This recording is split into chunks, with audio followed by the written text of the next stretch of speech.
Good afternoon. It's good to have you join us this time on Nationwide. I'm Hawa Salihu Adama. Our starting point today is the legislature. The senators re-emphasized that the money that will be realized from the amendment of the Deep Offshore and Inland Basin Production Sharing Contract Act will significantly fund the 2020 budget deficit. At the resumption of budget consideration, senators were particularly concerned about sources of funding the budget. They also observed that allocations to defense and education sectors need to be improved. Senators expect a rejuvenation of development banks so as to enable the financial institutions assist in the level of GDP growth. The legislators again commended President Muhammadu Buhari for timely presentation of the budget, but harped on the need for improved financial releases and implementation. Meanwhile, the need to be more innovative in revenue generation was central to the debate on the 2020 appropriation bill at the House of Representatives. The lawmakers pointed to potential that abound in Nigeria, which when harnessed could provide what's required to fund the budget, especially key areas. The bill, after being put to a vote, passed second reading and was referred to the Committee on Appropriation and other standing committees. In the meantime, House has adjourned to the 29th of October 2019 to enable committees engage MDAs on budget defense. The House, during plenary, also honored the winners of the Best Principal and Teacher Award for 2019.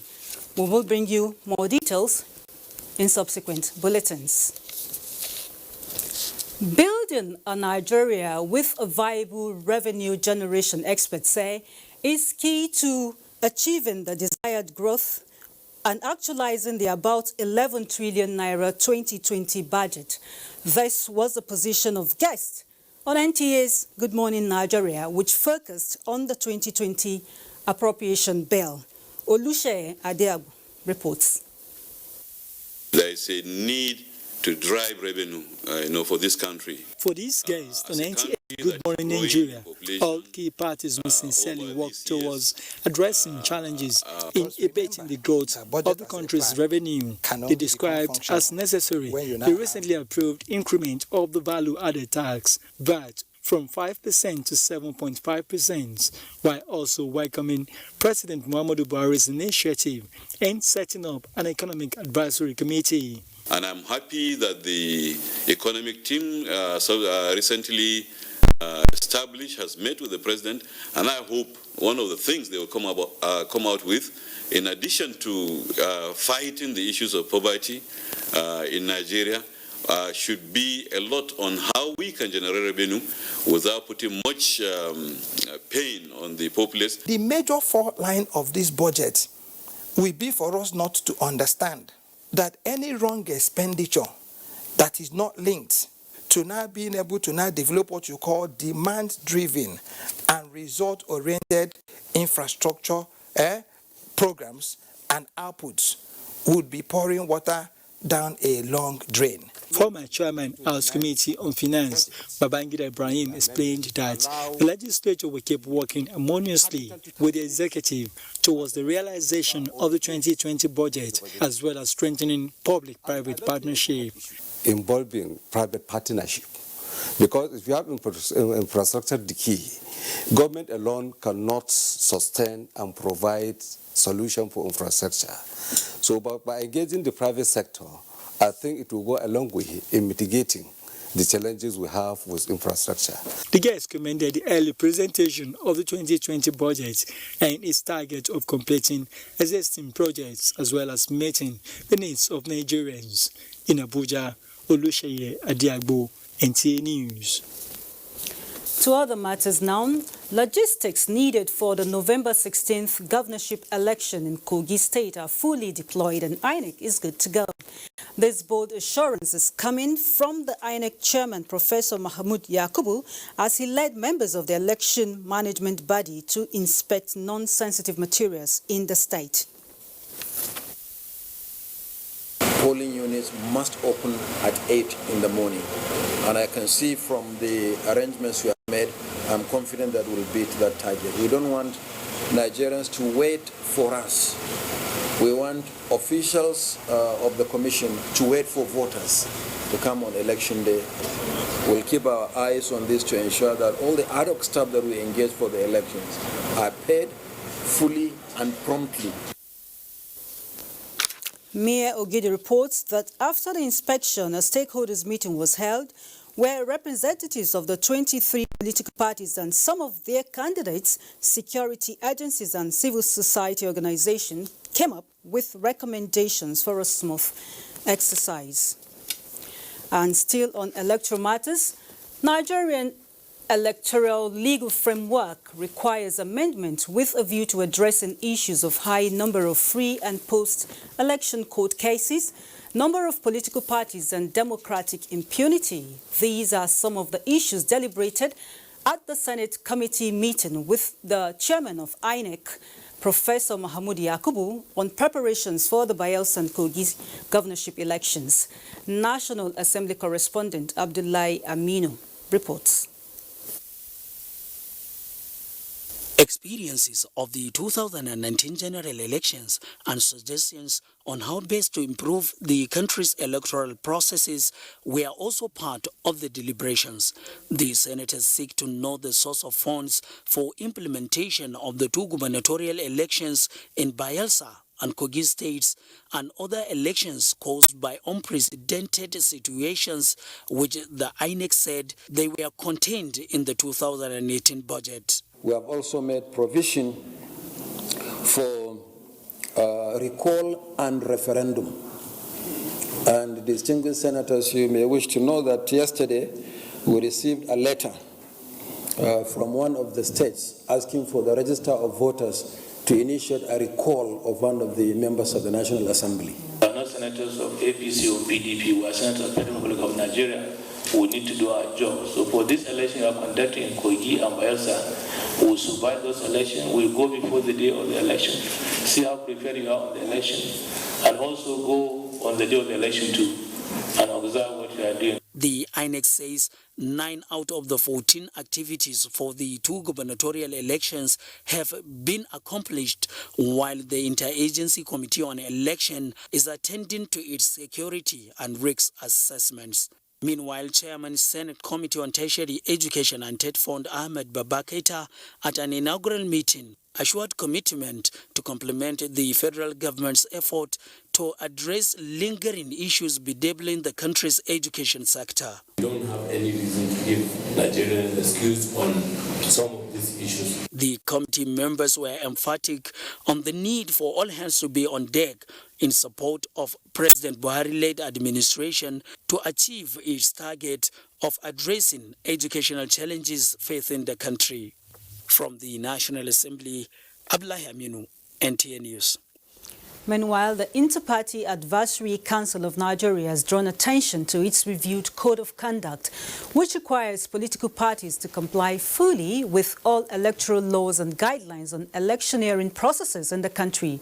Timothy Yusuf reports that the council insists that its Code of Conduct is sacrosanct to ensure free, fair and credible elections, especially in the forthcoming governorship elections in Bayelsa and Kogi states. Political parties, candidates, INEC, civil society and election observer groups, media and the electorate are the key stakeholders directly involved in the forthcoming Bayelsa and Kogi governorship elections, just like other elections conducted in the past in Nigeria. The second executive meeting of the 9th National Executive Committee of the Inter-Party Advisory Council of Nigeria harped on educating these critical stakeholders on the need to avoid misinformation, hate speech, and all forms of communication which generate discord to circumvent the off-season governorship elections which are fast approaching in Kogi and Bayelsa states. This country belongs to every Nigerian citizen, and we must act in a moderate form that the future generation will see that politicians are meant to give direction for good governance and development. A non-governmental organization under the banner of National Peace Campaign in a related development is also canvassing for collaborative efforts to ensure hitch-free elections. Election is not about violence. Democracy as a form of government depends on the people, the will of the people, and where political violence becomes the order of the day, the people will not be able to exercise their franchise. The group says ambition for development cannot be fueled through thuggery, conflict, and campaign of calumny, as all hands must be on deck to pull the nation on a fast track to progress. In Abuja, Timothy Yusuf, NT News. We now join Hingino on standby in Lagos to update us on the suspension of UNILAG lecturers. Over to you. Thank you, Hawa, and welcome to Lagos. We begin here with NAPTIP. 20 task force officials of Agege local government area have been inaugurated into the new information strategies in combating human trafficking created by the National Agency for Prohibition of Trafficking in Persons, NAPTIP. Diana Ajale reports that the move is aimed at strengthening capacity of Lagos State to fight against trafficking.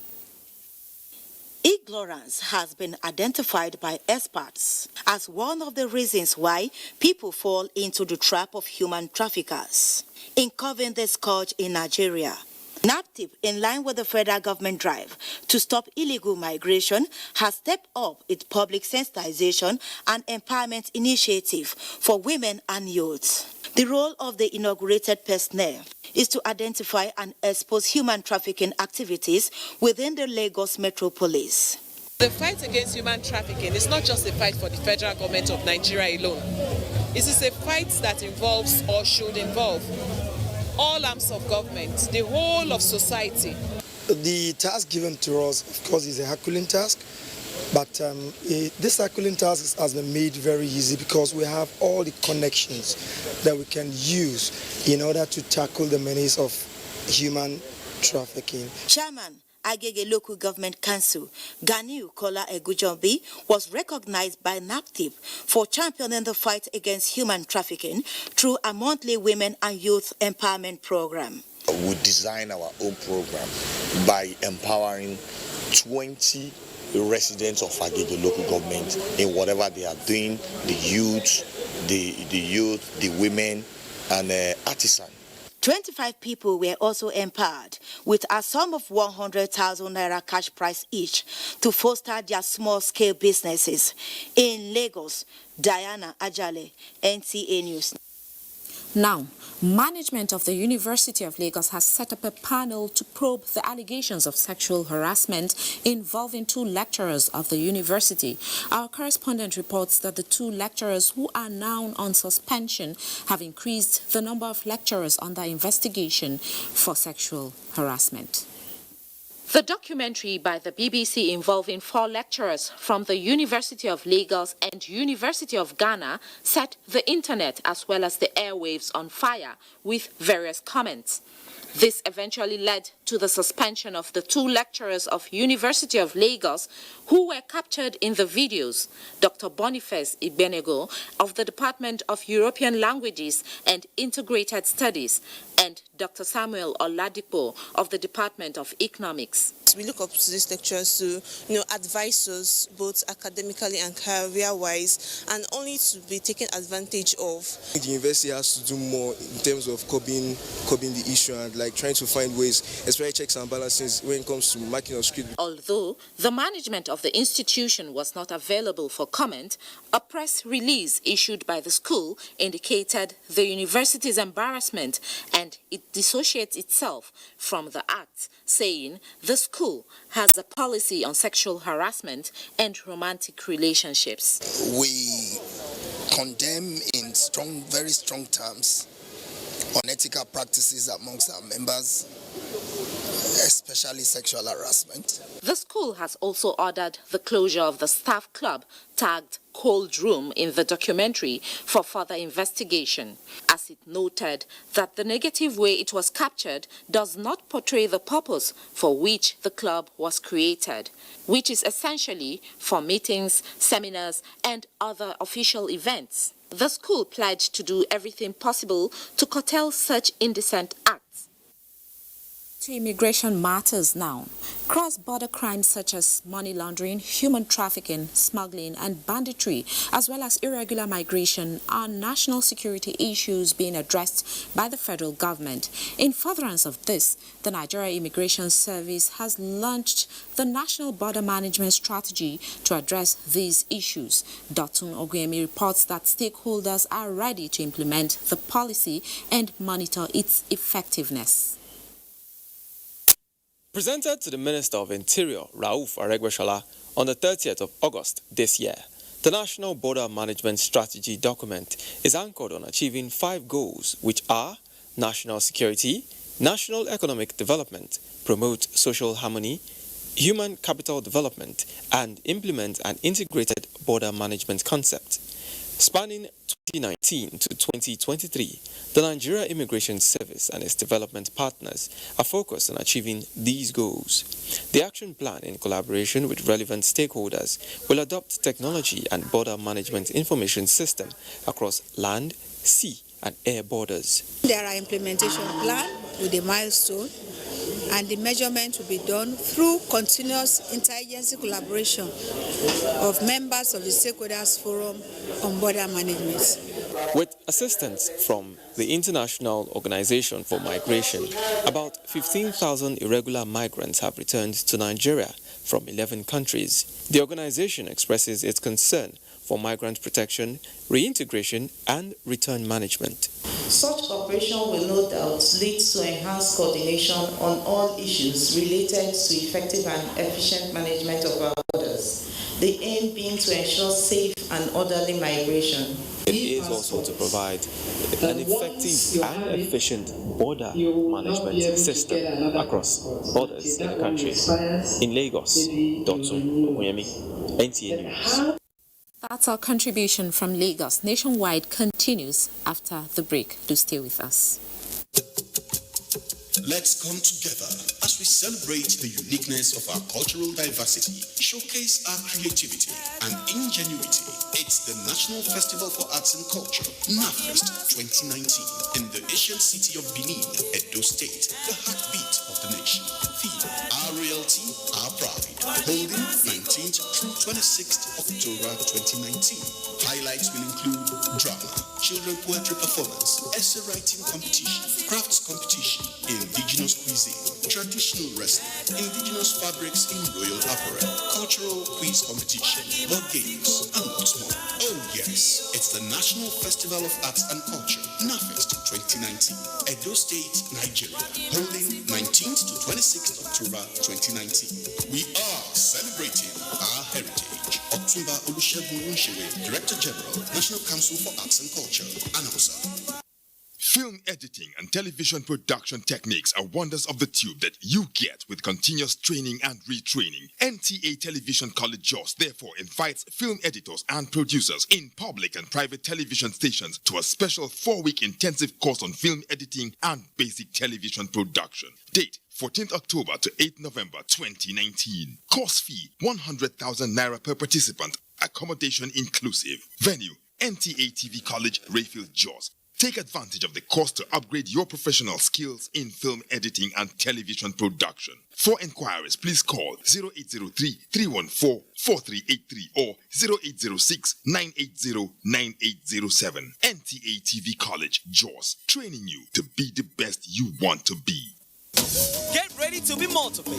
The Motivated Challenge is back. Bigger, better, and bold.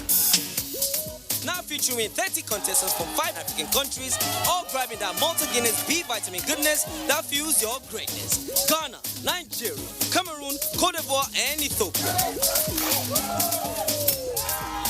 Which country will claim the $20,000 grand prize? Brought to you by multi-Guinness. Packed with B vitamins to fuel your greatness.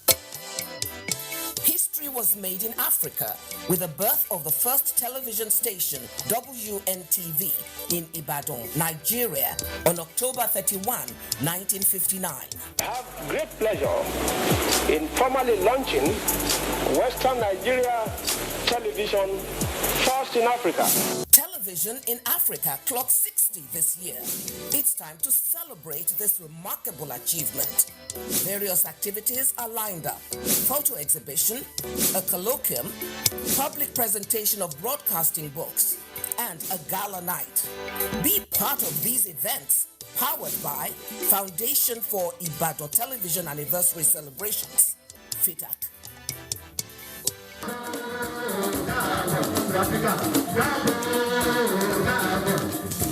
Their ancestors were taken away as slaves. Now they return as kings and queens on a pilgrimage back to the motherland. The third Door of Return ceremony, Diaspora Festival, Badagry, Lagos, Nigeria, takes place in Badagry from the 15th to the 20th of October 2019.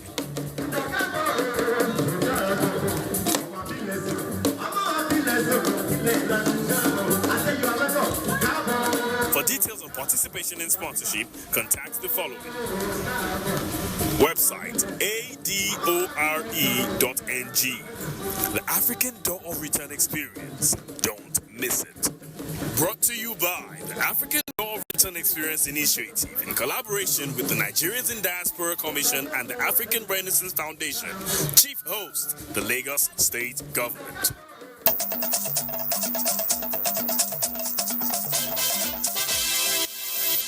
Thanks for rejoining us. It's Nationwide. In line with President Muhammadu Buhari's approval for the repositioning of the National Broadcasting Commission to operate optimally without political interference in exercising its duties and sustain its neutrality, Information and Culture Minister Lai Mohammed has inaugurated a 7-month committee to work out modalities to reform the commission. Anthony Forson completes the report. Members of the NBC Reforms Committee are Professor Armstrong Idachaba, Chairman, Godfrey Ohuabunwa, Member, J.K. Ehio-Chenyo, Member, Binta Adamu Bello, Member, Ibrahim Jimo, Member, Agbo Kingsley, Member, and Joseph Muta, Secretary. Inaugurating the committee, the Information and Culture Minister Lai Mohammed said members of the committee should see their assignment as a national call to help in sanitizing the broadcast industry, coming from the experiences of the 2019 general elections, where some broadcast stations whose conduct were found to be unprofessional and unethical. Therefore, the role of this committee is as follows. To implement the recommendations of the committee on the NBC reforms as approved by His Excellency President Muhammadu Buhari, to immediately commence work on all statutory, legal and regulatory framework for further legislative action on the review of the NBC Act by the National Assembly, to immediately assess and propose equipment, materials and training needed to make the NBC a modern and well-positioned regulator. To liaise with relevant agencies to ensure the provision of the manpower needs of the Commission to enable it to function optimally. To work out the modalities for a competitive and reasonable salaries, wages, and other welfare needs of the staff of the Commission. to establish necessary protocols for the establishment or appointment of professionals or technocrats to run the agency and appointment into the board of the NBC. To immediately establish and publicize a new sanctioning, fines and penalty regime that is in line with international best practices. Promote professionalism and serve as a deterrent to erring practitioners against misconduct, especially hate speech, violence, and spread of fake news. To also liaise with relevant agencies to ensure the provision of manpower needs of the Commission, to enable it operate optimally, as well as work out modalities for a competitive and reasonable welfare, just as it will help to situate the Commission in a position that will put an end to all forms of monopoly, which is detrimental to the actualization of the immense potentials of the broadcast industry in Nigeria. Professor Armstrong Idachaba responded on behalf of other members. Honorable Minister, we are very inspired by the terms of reference. We can see that you are determined not just to make the NBC a modern and a well-equipped regulatory agency. You are also interested in creating for members of staff of the NBC the right welfare and regulatory environment. The committee has 6 weeks to conclude its assignment. In Abuja, Anthony Forson, NTA News. To other matters now, stakeholders of the All Progressives Congress are advocating a stronger synergy among party organs at all levels. The party's non-national working committee members believe this will strengthen governance and decision-making process in the interest of the APC. Saliu Abdullahi reports. APC Non-National Working Committee NEC Members Forum consists of elected National Executive Committee members, except the party principal officers at the national level, as stipulated in Article 11 of the 2014 APC Constitution as amended. This forum belongs to the third highest organ of the party. The forum is interested in bridging the gap between party leadership and government, while calling on other stakeholders to ensure that vacant positions are filled.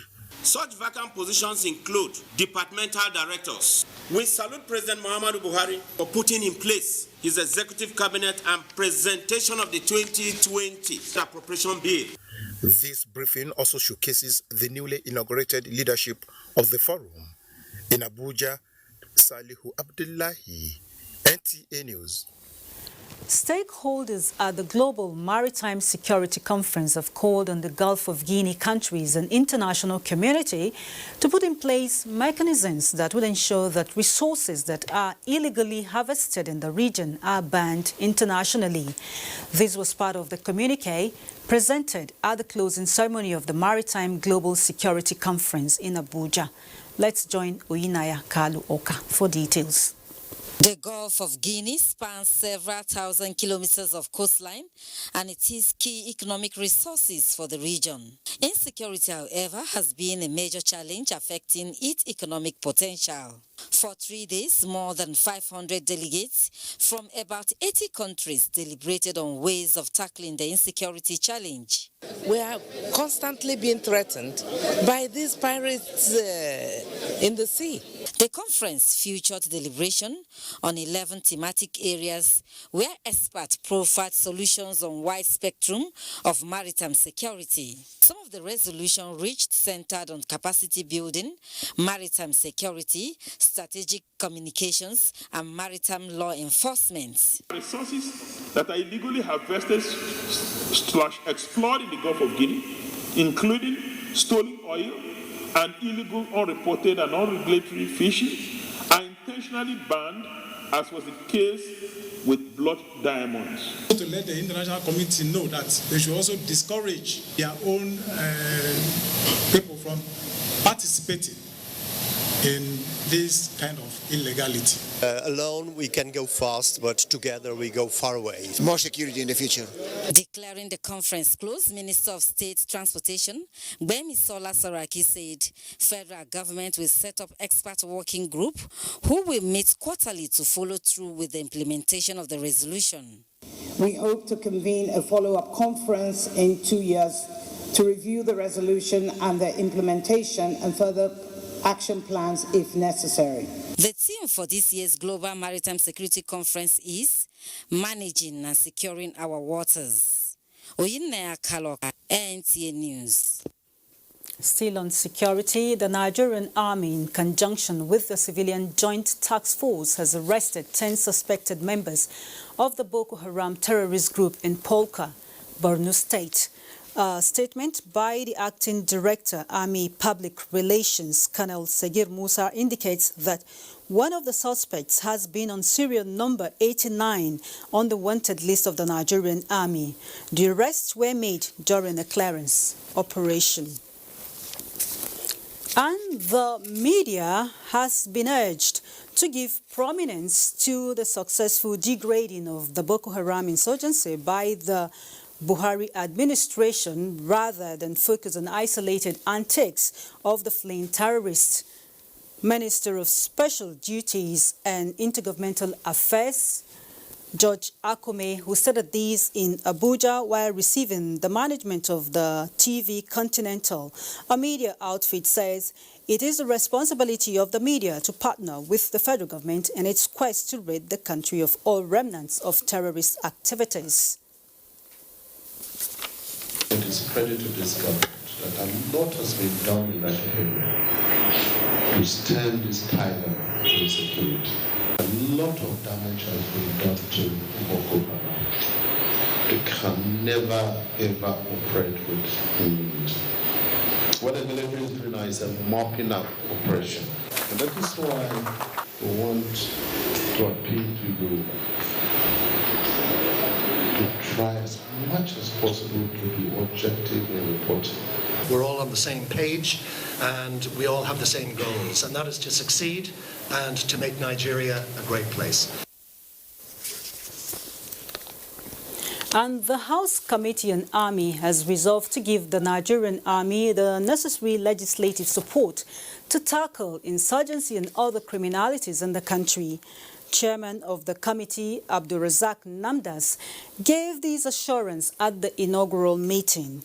He said, given the security challenges facing the nation and the role of the Army, the committee will embark on its oversight of Army formations across the nation to identify their challenges and give the necessary support to address them.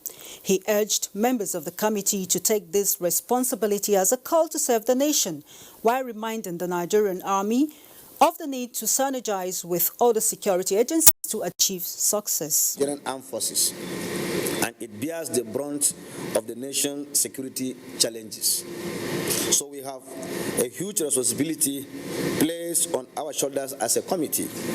We are all aware of the security challenges the nation has faced in the last few years, which is a source of concern to all of us. They require our utmost attention. I therefore implore you to consider this onerous assignment as a call to national service. Members of the committee promised to bring their knowledge and experience to bear in the interest of the nation. The committee was inaugurated on October the 2nd. And still staying with security matters, the Defense Headquarters has commenced the process of verifying veteran associations of the nation's armed forces. The Chief of Defense Staff, General Abayomi Olonishakin, reveals that this is necessary for effective communication and welfare delivery to the veterans. Defense correspondent Ismail Musa reports.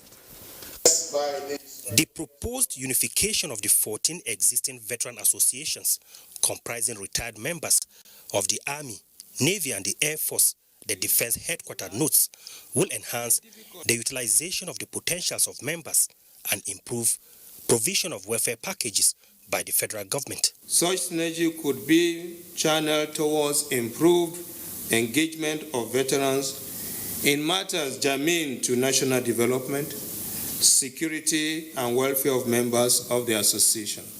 The CDS had also directed the review and presentation of the Nigerian Legion Act, number 37 of 1988. It is humbly prayed that the 9th National Assembly will, as part of its contribution towards the unification efforts, amend the reviewed Nigerian Legion Act 1988, the Veterans Federation of Nigeria Act.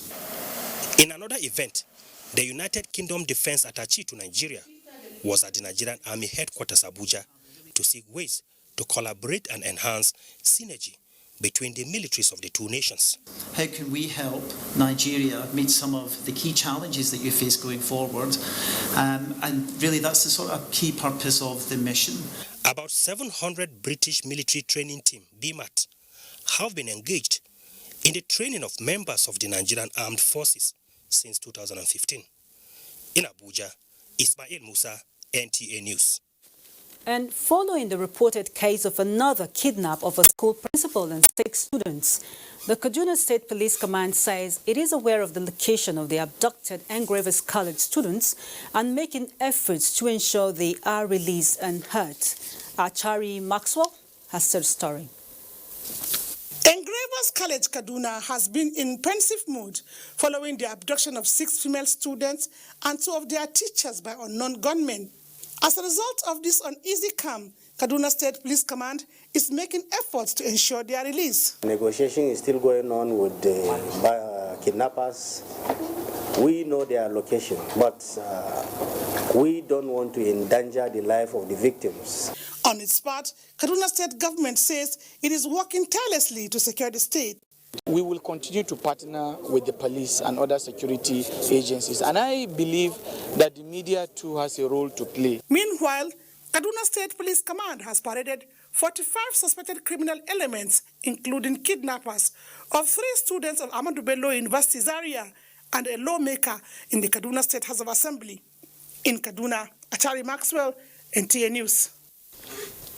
Now, every second Thursday in the month of October is set aside by the United Nations as the World Sight Day to raise awareness about prevention of blindness and other visual impairments.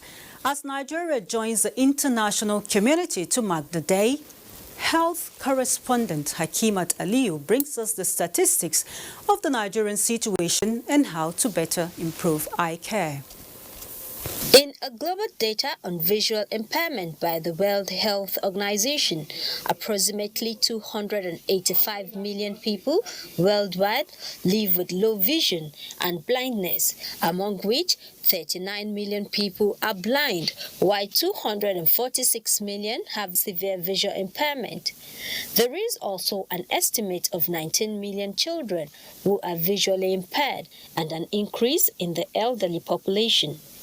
With this trend, Dr. Njezi Chinedu, an optometrist, says the significance of World Sight Day cannot be overemphasized. So there are a lot of blinding eye conditions. However, with World Sight Day, our focus usually is to create awareness on preventing avoidable blindness. Why is it avoidable blindness? For instance, if a child has refractive error, we encourage that child or the parents of that child to recognize this and take the child to an eye clinic where the optometrist will screen and probably give the best corrective glasses for this child. Dr. Chinedu highlighting the leading causes of blindness and visual impairment to include uncorrected refractive errors, cataract, amongst others, noted that people need to pay attention to their eyes as it is their window to the world.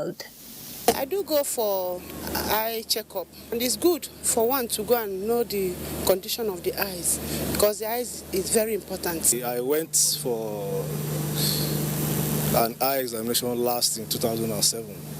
The last time I went for an eye examination was 2006 thereabout, and then but I know it's said to always check our eyes regularly. It is a call to action to ensure people get access to eye care. Hakimat Aliyu, NTA News. And for more on the World Sight Day and other reports, let's join Suleiman on standby in our Kaduna Network Center. Good afternoon to you. Thank you, Hawa, and welcome to Kaduna. Nigeria is said to have made remarkable strides in combating preventable eye diseases that lead to visual impairment or total blindness. This ophthalmologist at a gathering in Kaduna to mark the World Sight Day says was as a result of the commitment of the country to the conditions spelled out by the World Health Organization to end cases of preventable blindness by the year 2020. Abdullah Mohammed has the details. Ame Adole undergoes eye examination in preparation for a second surgery to his eye. He suffers from cataract, a preventable eye disease that could have rendered him blind. See this one, not doing well again. When begin well, me now begin complain to her. He is not alone. A survey has it that about 4.25 million adults in Nigeria are suffering from different kinds of visual impairment. This number, medical experts say, could have been significantly minimized if the habit of periodic eye examinations is inculcated. That explains why Professor Abe Emmanuel Raphael, a specialist ophthalmologist, put forth the need to make it mandatory for foundation schools across Nigeria to conduct periodic eye examination on school children. By examining their eyes, conducting vision tests, it is possible, it is easy to isolate those who have various types of eye diseases. It's cataract. It's still the commonest cause of blindness in Nigeria and worldwide. Though cataract and glaucoma top the list of the causes of blindness, eye care specialists say visual impairment resulting from diabetes and high blood pressure are presenting a new challenge in Nigeria. The eye is the most important sense organ in the human body. Skin is the outer covering of the body and it protects the body. There was a debate as to whether the eye is the most important organ of the body. The debate was hot. But who knows that better than these patients here who are suffering from one ailment or the other that relates to the eye? In Kaduna, Abdullah Muhammad, NTA News. Thank you, Abdullah. The current efforts to improve or rise production value chain in the country has received another boost with the signing of agreement between Jigawa State Government and Hunan Province in the Republic of China. Ibrahim Belogunda tells us more from Dutse. Jigawa State is blessed with abundant cultivable land conducive for the implementation of federal government's rice production initiative.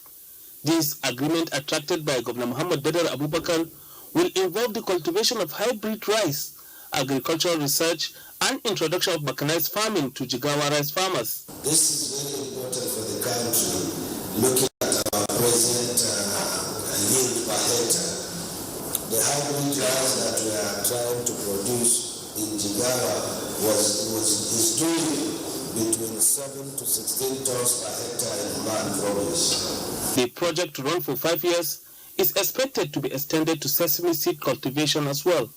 From Dutse, Ibrahim Bello Gunda, NTA News. Federal government has taken practical steps to help farmers in Kano State to overcome tomatoes glut through Anchor Borrower Scheme. The measure is to halt importation of its pest. Muhammad Rabiu Ali reports that the federal government is concerned about lack of modern methods of tomatoes preservation among farmers. His report is presented from our studio.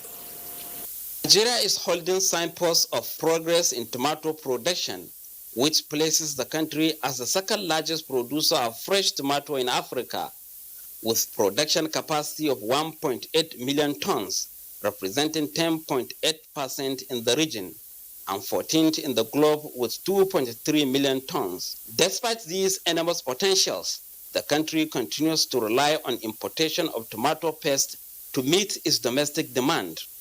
Tomato farmers in Kano have been making effort to reverse the trend, but continue to suffer setbacks on account of subsistence nature of tomato farming and poor preservation methods. These constraints prompted the federal government to support tomato farmers through Anchor Borrower Scheme. The arrangement is government will assist farmers to bridge the post-harvest loss being experienced. This time around, under this project, 300,000 or 500,000 pieces of plastic crates is going to come into this project. You know that it will reduce the post-harvest loss to the minimum. Experts are of the opinion that by the year 2023, the country will be exporting tomato to other African countries with the support of present administration. In Nigeria, we have all the potentials and we have no business importing any food item in this country. The aggressive campaign embarked upon by the federal government to encourage farmers to scale up tomato farming aims at halting import and be self-sufficient in tomato production. And that does it from Kaduna. It's back to you, Hawa, for more on Nationwide. Good afternoon. Many thanks to you, Suleiman. And our report just in says President Muhammadu Buhari has promised to beam his administration's searchlight on the high cost of governance in a deliberate effort to weeding out all vestiges of corruption and other obstacles to national development. Receiving in audience the Presidential Advisory Committee Against Corruption, the President tasked the members to come out with a more comprehensive plan of action towards totally eliminating the menace in the nation's body polity for consideration. Meanwhile, President Muhammadu Buhari this Thursday granted audience to former President Goodluck Ebele Jonathan. State House correspondent Adamu Sambo has the details. The former Nigerian leader, President Goodluck Ebele Jonathan, who arrived at the State House at 5 minutes past 3 Thursday afternoon, was given a warm welcome by President Muhammadu Buhari. Mr. President, congratulations.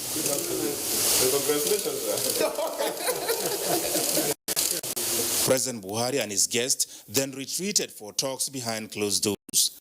Details of their discussions, which lasted about 10 minutes, were not made public. Efforts made by journalists to hear from the former Nigerian leader were unsuccessful. This is the second formal engagement between President Muhammadu Buhari and former President Goodluck Ebele Jonathan since coming to power in 2015. The first was on the 3rd of August 2016. Former President Goodluck Jonathan, however, attended the National Council of State meeting once under the Buhari presidency. From the State House, Adamu Sambo, NTA News. Possibilities are being explored by the Nasarawa state government to develop a local rail transport system between the Kefi-Abuja axis so as to provide an alternative to hundreds of commuters to ease pressure on the road. Abubakar Usman Akwanga brings the details. The partnership, according to Mr. Sargo Kurbanov of Transmash Holding, is to reduce travel time and create alternative transport routes. He says the firm specializes in different areas the state will find viable for its industrialization policy and pledged commitment to sustain synergy. And we are happy to have this opportunity to meet you now, as we see it as a perfect timing for the upcoming events, to be able to closely cooperate with your state on different projects and the ones that we have been discussing already. Governor Abdullahi Sule appreciates the initiative, which he explains will further entrench the administration's blueprint on economic development of the state. This relationship is going to be a three-legged relationship. The state government, the federal government, and your company. And we are going to meet with the minister. I will hear what he discussed with you. And then we will open this discussion from there. He says the state is ready to collaborate genuine investors with consign to create effective platforms for economic prosperity of the state. In Lafia, Abubakar Usman Akwanga, NTA News. And Kemi in Ibadan is next on our lineup. Good afternoon to you, Kemi. Good afternoon, Hawa, and welcome to Ibadan. The Kwara State Task Force on Immunization and Primary Healthcare has been inaugurated with a mandate to stamp out polio and strengthen access to primary health care in the state. The committee was inaugurated by the state governor, Abdurrahman Abdurazak. Raliat Ibrahim has details.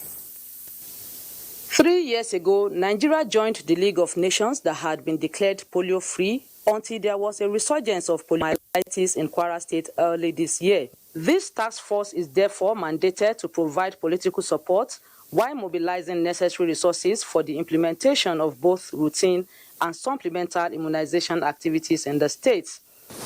The presence of active task force on immunization is a prerequisite for quality polio campaign and routine immunization service. The role of the task force, amongst others, is to coordinate, supervise all polio eradication initiatives and activities, in particular, primary health care in general, in line with recommendations from the state technical team. Other members of the task force are Chairman House Committee on Health, Representatives of the Ministry of Health, as well as representatives of various health and advocacy agencies. Raliat Ibrahim, NTA News. Journalists have been admonished to use the media to foster a harmonious relationship among Nigerians and project the image of the country positively at all times. Veteran journalists said these at a forum in Iwo, Osun State. Correspondent Shola Wahid brings us details. The media are communication channels through which news, entertainment, education, data or promotional messages are disseminated. It includes every broadcasting and narrowcasting medium such as newspapers, magazines, televisions, radios, internet, billboards, among others. Users of the media are urged to always avoid content such as hate speech and fake news that could trigger violence and cause loss of lives and destruction of properties. For this country to be well secured and for it to develop, we need to manage our process of communication.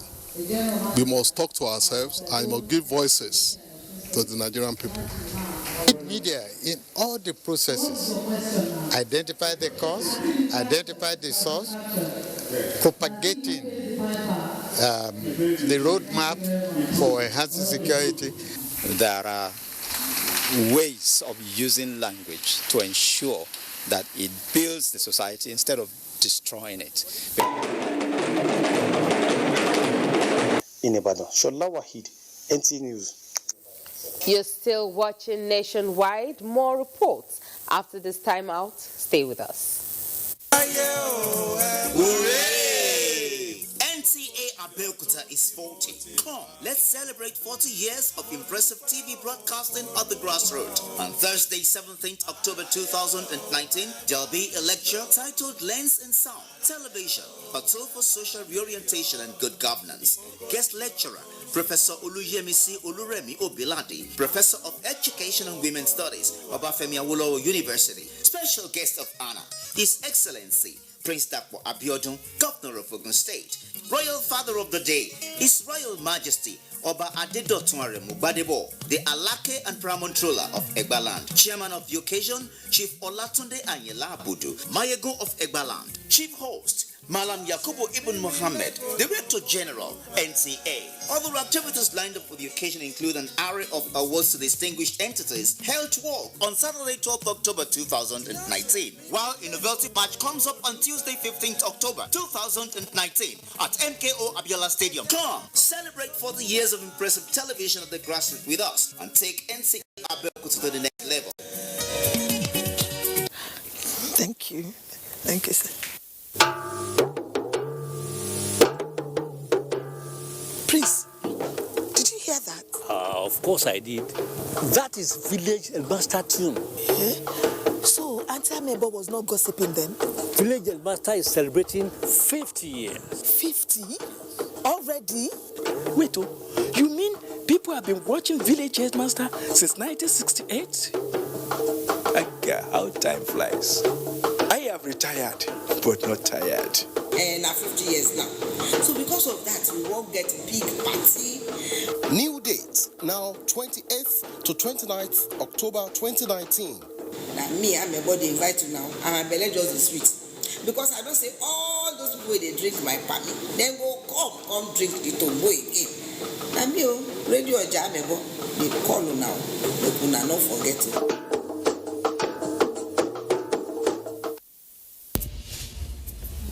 More than 10 years, NTA Educational Television has continued to champion the discovery of young scientists and artists across the country. The 2019 National Children's Expo promises to bring to life the best of innovations and creativity in the science and arts categories.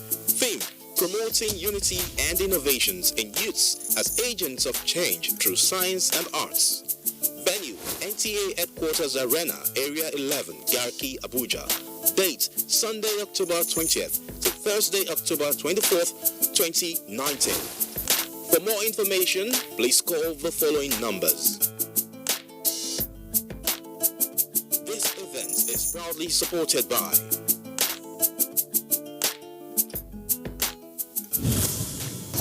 NTA ETV, promoting learning.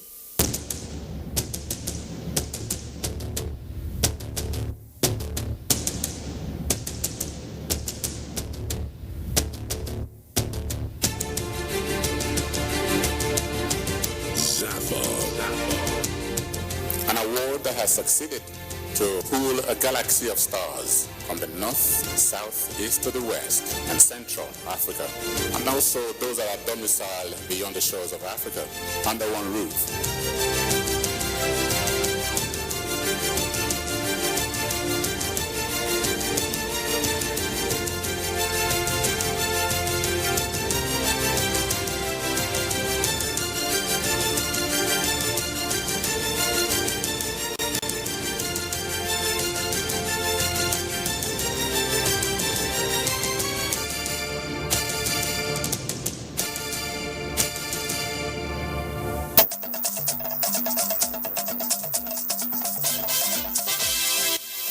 Thanks for rejoining us, and sports is next with Tamara Ebiwe. Nigeria's Golden Eaglets have settled down in their training camp in Brazil ahead of the